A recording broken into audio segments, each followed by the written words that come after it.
जय हिंद दोस्तों, स्वागत है आपका हमारे इस YouTube चैनल पे। आज हम बातें करेंगे एक ऐसे मुद्दे पे जिस पे अक्सर आपको वीडियोस बहुत कम YouTube पे नज़र आएंगे। और ये मुद्दा आप जब भी सर्च करेंगे तो आपको सिर्फ निराशाएं हाथ लगेगी। क्या आफ्टर 12 डायरेक्ट यूपीएससी का प्रिपरेशन करना चाहिए या फिर स्टेट पीसीएस या ग्रुप सी या ग्रुप डी की कोई जॉब पहले लेनी चाहिए, उसके बाद यूपीएससी की प्रिपरेशन करना चाहिए? आज का हमारा ये मुद्दा यही है। और ये मुद्दा पर्सनली हमारे पे था। मैंने सोचा क्यों ना इस प्रश्नों का उत्तर आपके साथ भी साझा किया जाए, और जो कन्फ्यूजन, जो डिस्ट्रैक्शन आपके माइंड पे आ रहा है उसे मैं अपने इस वीडियो के थ्रू दूर करूँ। तो मैं ये वीडियो आपके लिए लेकर आया हूँ। इस वीडियो का उद्देश्य आप समझ गए। तो चलते हैं अपने मुद्दे पे। जैसा कि बीते 2-3 दिनों में वैकेंसीज आ रही हैं, 2 वैकेंसीज आई हैं। पहला, ये मैं आपको पहले बता दूं कि आज ये वीडियो जो मैं शूट कर रहा हूँ ये 4 जनवरी 2024 है। ऑफिशियली नोटिफिकेशन आरपीएफ कांस्टेबल का नहीं आया है, बट उम्मीद है कि इसकी वैकेंसी जनवरी महीने में आ जाएगी। ये जानकारी बहुत तेजी से वायरल हो रही है और वैकेंसी आएगी इतना कंफर्म है। और एयरफोर्स अग्निवीर की वैकेंसी आई है 2024 में। तो मेरे समक्ष ये 2 वैकेंसी मेरी उज्जवल भविष्य की कामनाओं को लेके मेरे दोस्तों को, मुझे खुद और मेरे परिजनों को लगता था कि हो सकती थी और मैं उसमें ट्राई करूं। बट इस पे मैंने डिस्कशन किया, मैंने पूरे 2 दिन लगाए, एनालिसिस किया, यूट्यूब पे वीडियोस देखे, बहुत सारे कन्फ्यूजन्स थे, सबों को दूर किया। उसके बाद मैं आपके सामने आया हूँ। और हाँ, आने से पहले भी मैं कुछ स्टडी करके आया हूँ, यानी अपनी यूपीएससी की तैयारी में कुछ पढ़ाई पढ़ के आया हूँ। फिर यहाँ से जाऊँगा, फिर पढ़ूँगा। और कल से मेरा सेमेस्टर वाइज एग्ज़ाम जो छुट्टी की वजह से, क्रिसमस डे की वजह से बंद हुआ था, वो फिर कल से स्टार्ट होने वाला है। तो कल से एग्ज़ाम है, तो उसका थोड़ा ऐसा राइटिंग करूँगा, थोड़ा नोट्स वोट्स देखूँगा, उसके बाद एग्ज़ाम देने जाऊँगा। तो चलिए आते हैं अपने मुद्दे पे कि क्या आपको आफ्टर 12 रेलवे, एसएससी या फिर किसी डिफेंस सेक्टर में, अपने स्टेट पुलिस में क्या ज्वाइन करना चाहिए? क्या स्टेट पीसीएस पहले देना चाहिए? बीपीएससी, यूपीपीएससी, एमपीपीएससी, जेपीएससी ये सब देना चाहिए या डायरेक्ट यूपीएससी की प्रिपरेशन करना चाहिए?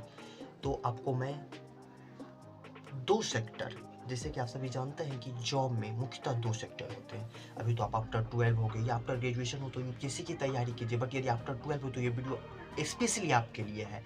मुख्यतः आपके लिए ही मैंने ये वीडियोज बनाए हैं। आफ्टर 12 हो तो आप एसएससी, रेलवे और डिफेंस सेक्टर के फॉर्म भर सकते हो।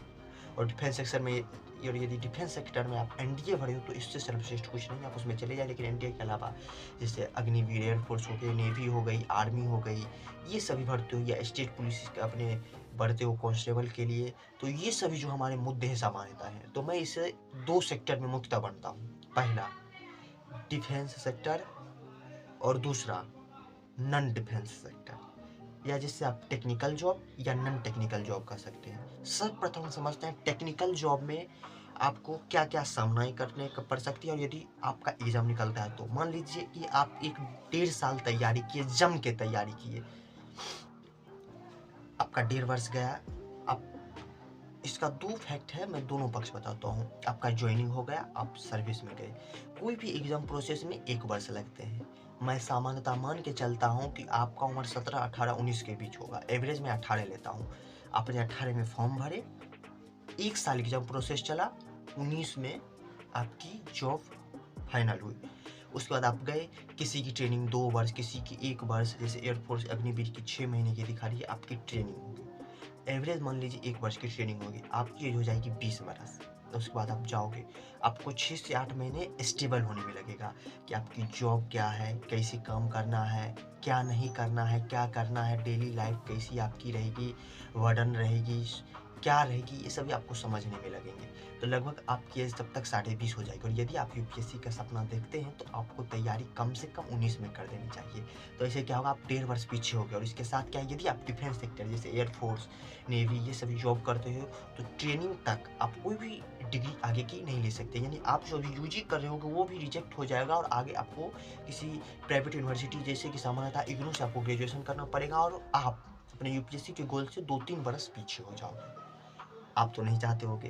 भाई साहब, जो मज़ा 21 वर्ष की अवस्था में आईएएस आईपीएस बनने में है, वो मज़ा 28-29 में नहीं है, क्योंकि आप कैबिनेट सेक्रेटरी का बात ही कुछ और होता है और डायरेक्टर जनरल ऑफ पुलिस की बात ही कुछ और होती है, वो तो आप जानते हो एस्पिरेंट हो। तो ये एक पक्ष है। यदि आपका सिलेक्शन हो जाता है तो आप 2-3 वर्ष पीछे होते हो, बट यदि आप 1-1.5 वर्ष मेहनत करते हो और यदि आपका सिलेक्शन नहीं हो पाता, फिर आपका इधर यूपीएससी में आओगे, वो तैयारी आपको काम देगी। बट जितनी लगन से आप यूपीएससी में इधर कंसिस्टेंट रहते, उतनी कंसिस्टेंसी के साथ आप फिर यूपीएससी में होने में आपको टाइम लगेगा और खामखा हो सकता है कि आपका फर्स्ट अटेम्प्ट में सिलेक्शन ना हो सकता है। सही मायने में देखा जाए कि यदि आप आफ्टर 12 सोच ली हो कि यूपीएससी देना है तो सिर्फ यूपीएससी ही दे। और यदि आपका टेक्निकल जॉब है यानी डिफेंस सेक्टर का जॉब है, तब तो लाइफ और आपकी बटन हो जाती है। आपको छुट्टियां कम मिलेगी, आपको फिजिकल आपका वर्क रहेगा, आपको खड़ा रहना पड़ेगा। कभी आपकी जॉब आप 8-8 घंटे तक खड़े हो, वहाँ जॉब में आप तो कुर्सी नहीं ना रहेगा भाई साहब। आप मान लो कि आप आरपीएफ हो या फिर आप एयरफोर्स में हो, अग्निवीर में गए हो, तो आप वहाँ कुर्सी लगा के ऐसे तो बैठे नहीं रहोगे, वहाँ पे काम करोगे तो आपकी तैयारी एक बटन हो जाएगी। उसके बाद हम आते हैं नॉन टेक्निकल जॉब, जैसे एसएससी सीएचएसएल हो गया, आरआरबी का हो गया जॉब, कुछ 2-3 ये सब यदि आप तैयारी करते हो तो इसमें भी वही है। यदि आपका जॉब हो जाता है तो ज्वाइनिंग वक्त आपकी उम्र कम से कम 20-20.5 रहेगी और यूपीएससी की फॉर्म की उम्र भी वही 21 वर्ष है। तो सीधे मायने में यही कहे कि यदि आपका चयन हो जाता है तो आपके लिए बेटर है, लेकिन आप अपने मंजिल से 2-3 साल पीछे हो जाओगे। और यदि जॉब नहीं होता है तो आपका 1 वर्ष का सीधा सा नुकसान होगा, क्योंकि आप जानते हैं जितने भी ग्रुप सी और ग्रुप डी की जॉब है उसमें आपको फैक्ट तथ्य चाहिए उन्हें। और यूपीएससी कॉन्सेप्ट मांगते हैं, आपका कॉन्सेप्ट बिल्डअप करना पड़ेगा। और यदि आप अभी से ही कॉन्सेप्ट बिल्डअप करते जाते हो ऐसे ऐसे बिल्डिंग आपकी बढ़ती जाएगी, टॉप पे आप पहुंच जाएंगे, टॉप पे। बस इस टॉप पे जाने के बाद आप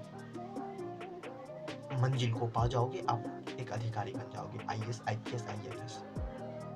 तो आज के वीडियो को मैं आपको समरी दे देता हूं। तो हमारी वीडियो की समरीज यही है कि यदि आप यूपीएससी देना चाहते हो तो रूखी सूखी खाओ, भर पेट खाओ, अमीरी में रहो, गरीबी में रहो, आफ्टर 12 यूपीएससी की तैयारी करते रहो और 3 साल प्रिपरेशन के बाद अपना यूपीएससी का अटेम्प्ट दो। क्योंकि आप देखते होगे एक एवरेज, मैं अपवादों की बात नहीं कर रहा हूँ, मैं एक्सेप्शन की बातें नहीं कर रहा हूँ, मैं एक एवरेज बता रहा हूँ। और एवरेज ही वास्तविक होता है, एक्सेप्शन होते हैं। एवरेज यूपीएससी एस्पिरेंट को 3-4 वर्ष लगते ही हैं। यदि आप चाहे तो ग्रेजुएशन के बाद 4 वर्ष दीजिए, और यदि आप अभी चाहे तो ग्रेजुएशन के पहले 4 वर्ष दे दीजिए, 21 वर्ष में जॉब लीजिए, नहीं तो 21 वर्ष के बाद 4 वर्ष दीजिएगा, 25-26 में जॉब लीजिएगा।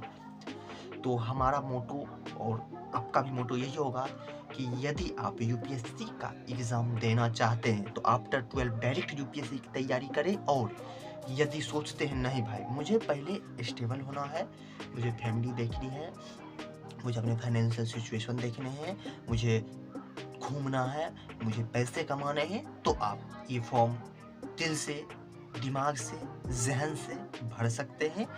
बेशक कोई हिचक नहीं है। लेकिन यदि आप सोचते हैं नहीं मुझे यूपीएससी ही देना है, मैं उसके लिए जितना त्याग करना पड़े करूँगा, तो आप मेरी राय मानो, ये मेरी निजी राय, आप यदि इसे मानो तो आप डायरेक्ट यूपीएससी की तैयारी करो और अपने मंजिल को पाओ।